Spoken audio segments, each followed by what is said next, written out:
मुदखेड तालुक्यातील बारड या ठिकाणी राष्ट्रीय महामार्ग या मुख्य रस्त्यावरील 5 दुकाने एकाच रात्री फोडून रोख रक्कम आणि इतर साहित्य चोरट्यांनी लंपास केले असून या घटनेमुळे परिसरात नागरिकांमध्ये भीतीचे वातावरण निर्माण झाले आहे। मध्यरात्रीच्या सुमारास भर रस्त्यावरील 5 दुकाने फोडली असून यामध्ये ओम साई किराणा, सूरज किराणा, गणेश किराणा, जयस्वाल मेडिकल तसेच भुजलक्ष्मी हॉटेलचा देखील समावेश आहे। जयस्वाल मेडिकल, स्वप्नील दंडे, ओम साई किराणा यांची दुकाने मध्यरात्रीच्या सुमारास 1:30 वाजण्याच्या दरम्यान फोडली असून प्रत्येक दुकानदाराच्या गल्ल्यातील काही रोख रक्कम, तांदळाचे पोते, इतर साहित्य चोरी करून चोरटे पसार झाले असून परंतु चोरट्यांनी आणलेली चारचाकी गाडी वाटेत रस्त्यात बंद पडल्यामुळे चोरटे रोख रक्कम आणि साहित्य घेऊन फरार झाले असून ही चारचाकी आणि इतर अवजड साहित्य गाडीत सोडून पळाले आहेत।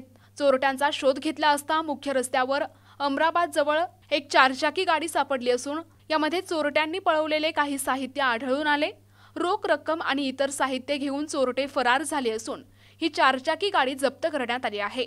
चोरट्यांनी चारचाकी चोरलेली असल्याची माहिती समोर येत असून या चोरट्यांचा शोध लवकरच घेऊन त्यांच्यावर कायदेशीर कारवाई करण्यात येईल असे दत्तात्रय मंठाळे, सहाय्यक पोलीस निरीक्षक यांनी सांगितले आहे।